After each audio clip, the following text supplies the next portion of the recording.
रुड़की के सरकारी अस्पताल में भर्ती मरीजों के परिजनों के मोबाइल फोन और रुपए चोरी होने का मामला सामने आया है। वहीं भर्ती मरीजों के परिजनों ने अस्पताल के स्टाफ पर चोरी करने का आरोप लगाया है और अस्पताल के सीएमएस ने पूरे प्रकरण की जांच का आश्वासन दिया है। आपको बता दें कि रुड़की के सरकारी अस्पताल में रात के समय बाढ़ से मरीजों के तमीरदारों के मोबाइल फोन और रुपए अज्ञात लोगों के द्वारा चोरी किए जाने का मामला सामने आया है। बताया गया है कि शनिवार की देर रात्रि बाढ़ में भर्ती मरीजों के तमीरदारों के सोने के बाद मोबाइल फोन और पर्स चुरा लिए गए, जिसका नींद खुलने के बाद तमीरदारों को पता चला। महिला तमीरदार बोवी का कहना है कि रात के समय 2 बजे वह सोई थी, जिसके बाद सुबह के समय आसपास के अन्य तमीरदारों का शोर सुनकर वह नींद से जागी। वहां से अन्य तमीरदारों के मोबाइल चोरी किए गए। उन्होंने देखा तो उनका मोबाइल और पर्स भी गायब मिला। उन्होंने बताया कि उनके पर्स में 3000 रुपये, आधार कार्ड व अन्य कागजात थे और मोबाइल पर घंटी जा रही थी। उन्होंने बताया कि 3 मोबाइल चोरी किए गए। उन्होंने आरोप लगाया है कि उन्हें शक है कि अस्पताल स्टाफ के द्वारा ही चोरी की गए हैं। वहीं अस्पताल में भर्ती अन्य मरीजों के तमीरदारों ने भी अस्पताल के स्टाफ पर ही चोरी का आरोप लगाया है। इस पूरे मामले में अस्पताल के सीएमएस डॉक्टर संजय कंसल का कहना है कि उनके पास अभी तक लिखित में कोई शिकायत नहीं आई। उन्होंने कहा कि पहले भी यहां कई बार चोरी हो चुकी है, लेकिन पुलिस के द्वारा छानबीन करने के बाद कोई निष्कर्ष नहीं निकल पाया। उन्होंने कहा, हमारे यहाँ सीसीटीवी कैमरे लगे हैं, अगर पुलिस चाहे तो आकर जांच कर सकती है। उन्होंने साफ तौर पर कहा कि अस्पताल में किसी तरह की सिक्योरिटी नहीं होती, साथ ही सीमित स्टाफ मरीजों की देखभाल के लिए होता है। इस मामले में पुलिस को ध्यान देना चाहिए, जिससे असामाजिक तत्व अस्पताल में प्रवेश न कर सके। क्या नाम है आपका, कहाँ से हैं आप? अब्दुल सत्तार नाम है, रामपुर चुंगी ग्रीन पार्क कॉलोनी से रहता हूँ मैं। सत्तार जी, क्या है पूरा मामला? पूरा मामला है जी, मेरी परसों रात तबीयत ज़्यादा ख़राब हो गई थी, तो सुबह के टाइम मुझे यहाँ एडमिट कराया गया इमरजेंसी से जनरल वार्ड में लिया गया मुझे, और ट्रीटमेंट मेरा सही चल रहा था। रात के जो यहाँ कार्यकर्ता है वो आए और बोतल जब उन्होंने नहीं लगानी थी तो बोतल यहाँ मेरे पास रखनी नहीं थी। 2-3 बोतल उन्होंने मेरे पास रख रखी। मैंने कहा ट्रीटमेंट चालू करोगे? हाँ। और ट्रीटमेंट उन्होंने पूरी रात चालू नहीं करा, ना कोई बोतल लगाई मेरे। उसके बाद 2 बजे तक के मैं मोबाइल देखता रहा। 2 बजे के बाद मुझे नींद आ गई। 3 बजे जब मेरी आँख खुली तो मेरे सिराने नीचे कोई मोबाइल नहीं था, ना मेरा वो था पर्स था। पर्स में मेरा आधार कार्ड, पैन कार्ड और डीएल और पहचान पत्र जी, क्या और मानते सिम हैं कार्ड। कि मानना स्टाफ की लापरवाही है या कहीं? स्टाफ की लापरवाही तो सरासर लापरवाही स्टाफ की है। मैं मानना है कि स्टाफ की कमी से हुआ है।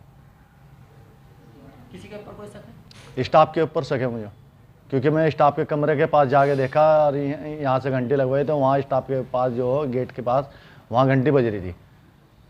मोबाइल स्विच ऑफ हो।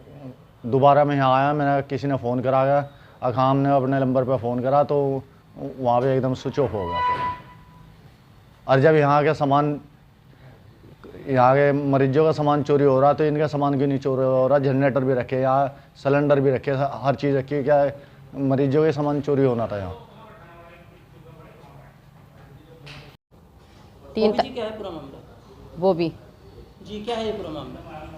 पूरा मामला ये है, मैंने परसों अपना जमाई एडमिट करा था यहाँ पे, तो डॉक्टर ने बोला एडमिट कर दिया, आयुष्मान कार्ड ले आओ जब इसका इलाज चलेगा। मैं से एडमिट करने के लिए चले गई। उसके बाद पैसे लाई मैं और शाम के टाइम आई। डॉक्टर कोई मुझे मिला नहीं। मेरी भी तबीयत ख़राब जल्दी हो रही थी। उसके बाद मैं भी पड़ गई। तो उसके बाद में डॉक्टर आते हैं, कंप्यूटर आते हैं यहाँ से, कभी वहाँ पे चेक करते हैं, कभी वहाँ पे चेक करते हैं। हमें मालूम नहीं है ऐसा हो जाएगा। 2 बजे मैंने फ़ोन में टाइम देखा फिक्स। 2 बजे के बाद मुझे नींद आ गई।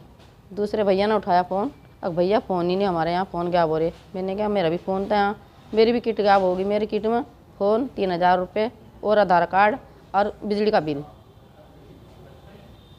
तो कितने मोबाइल गायब हुए हैं? यहाँ से 3 मोबाइल गायब हुए। जी, मुझे तो शक कंप्यूटर पर हो रहा जी, क्योंकि मैं बोतल लगाने के लिए आए थे, फिर उन्होंने बोतल भी नहीं लगाई, फिर फाड़ के ऐसे ही चले गए। फिर फाड़ के। तो क्या हॉस्पिटल स्टाफ को मानते हैं कि उनके द्वारा इस तरह का कार्य करा गया है? हाँ जी, फ़ोन पर कॉल जा रही जी, 6 बजे तक कॉल गई फ़ोन पर। फिर एक लड़का बाहर भेजा और हमने यहाँ कॉल करी, उस लड़के ने कहा आप कॉल जा रही। अब बाहर से अंदर से बाहर गए तो वहाँ से भी ऐसे बोल दिया, स्विच ऑफ कर दिया एकदम से। हमारे साथी ना खुद वहाँ घंटी सुनी बाहर। कहाँ था वो बंदा जिसके पास में बैल की थी? बाहर था, हम अंदर थे, बाहर बज रहा था। फिर आपने उस बंदे को रोका नहीं? कौन था? बंदा तो दिखा ही नहीं वो। मैंने यहाँ फ़ोन करा, हमारे जो साथ के में बाहर देख रहे फ़ोन कर रहे कि तुम, उनने कहा हम अपने नंबर फ़ोन कर रहे, उस पर घंटी बज रही थी बाहर। सर पिछली रात यहाँ पर वार्ड में से पेशेंट के मोबाइल चोरी हुए हैं और पर्स भी चोरी हुए हैं, क्या कहना है? यहाँ आपके द्वारा सूचित किया गया है। अभी मेरे पे कोई लिखित में कुछ कंप्लेंट नहीं आई है। आपके द्वारा फ़ोन पे सूचित किया गया था। मैंने कहा था आपसे कि आप इसको थाने में नोट करवा दीजिए। पूर्व में भी यहाँ कई बार चोरी हो चुकी हैं और पुलिस के द्वारा इस बारे में छानबीन की भी गई थी, लेकिन कोई नतीजा निष्कर्ष निकल नहीं पाया। और हमारे पास सीसीटीवी कैमरे लगे हुए हैं।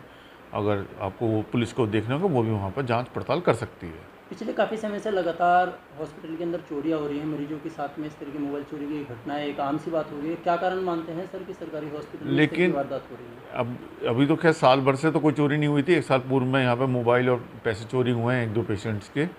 और यहाँ पे सिक्योरिटी तो हमारे पास रहती है नहीं कोई। यहाँ पर जो स्टाफ होता है वो भी अपना मरीजों को देख रहा होता है। 40-40, 50-50 मरीज एक वार्ड में भर्ती होते हैं, तो सबके सामान की सिक्योरिटी करना चिकित्सालय प्रबंधन के द्वारा पॉसिबल नहीं हो पाता है। और पुलिस ही इस मामले में थोड़ा सा संज्ञान ले। हमने पहले भी कई बार बोला है उनसे कि आप थोड़ा सा 1-2 रात को एक चक्कर कोई मार लें तो जो असामाजिक तत्व हैं यहाँ पर एंट्री ना करें।